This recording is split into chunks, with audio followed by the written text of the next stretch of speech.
Captain Vijayakanth அவர்களோட மறைவுக்கு அஞ்சலி செலுத்த வடிவேலு அவர்கள் வரவே இல்லை அப்படிங்கிற ஒரு கோபம் எல்லோருக்குமே இருந்தது.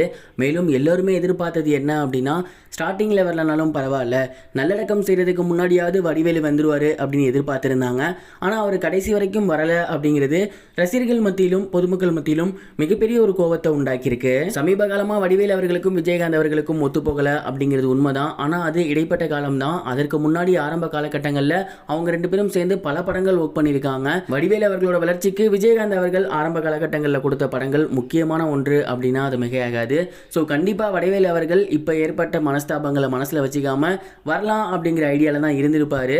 அங்க ஒரு பிரச்சனை என்ன அப்படின்னா, அங்க அவரோட உடலை சுத்தி பல்வேறு தொண்டர்கள் இருந்தாங்க. வடிவேலு அவர்கள் கேப்டனுக்கு கடைசி மரியாதை செலுத்த அங்க போயிருந்தாருன்னா கண்டிப்பா பிரச்சனை வந்திருக்கும். ஒரு சில தள்ளுமுள்ளு அடிதடி கூட ஏற்பட்டிருக்கும். அது இவரோட பேருக்கும் சரி கேப்டன் அவர்களோட பேருக்கும் சரி மிகப்பெரிய ஒரு கலங்கத்தை உண்டாக்கி இருக்கும். அதனாலதான் வடிவேலு அவர்கள் வரல அப்படிங்கிற மாதிரியான தகவல்லாம் கூட வந்திருந்துச்சு. இப்போ கிடைச்சிருக்க தகவல் என்ன அப்படின்னா, வடிவேலு அவர்கள் கேப்டன் அவர்கள் இறந்ததை கேட்டு ரொம்பவே மனமுடைஞ்சு போயிருந்தாரு அப்படின்னும், அவரை பார்க்கணும்னு ஆசைப்பட்டாரு.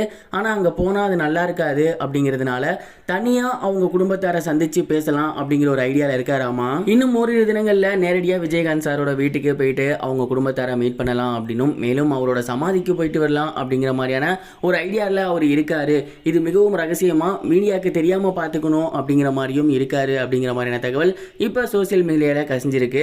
கூடிய சீக்கிரம் இது நடந்தால் ரொம்பவே நல்லா இருக்கும். என்னதான் அரசியலில் ஒருத்தர் தாக்கி பேசுறது சகஜம் அப்படின்னாலுமே இப்போ பேசிக்கிட்டவங்களே ஒரு 6 மாசத்துல சேர்ந்துடுறாங்க. அப்படிங்கும் பட்சத்தில் இது எப்பயோ நடந்தது. ஸோ இதை மனசில் வச்சுக்காம அவர் போய் பார்த்தாரு அப்படின்னா ரொம்பவே நல்லா இருக்கும் அப்படிங்கிறது தான் கேப்டன் ரசிகர்களும் சரி பொதுமக்களும் சரி சொல்லிக்கிட்டு இருக்க ஒரு விஷயமா இருக்கு. இது நடந்தால் ரொம்பவே நல்லா இருக்கும்னு நான் நினைக்கிறேன். நீங்கள் இதை பற்றி என்ன நினைக்கிறீங்க? கமெண்ட் பாக்ஸில் ஷேர் பண்ணுங்க. இது வரைக்கும் கனெக்டிங் டிவிக்கு சப்ஸ்கிரைப் பண்ணனா மறக்காம சப்ஸ்கிரைப் பண்ணிக்கங்க. உடனடி அப்டேட்ஸ் பெறுவதற்கு நோட்டிஃபிகேஷன் பெல்லையும் கிளிக் பண்ணிக்கங்க.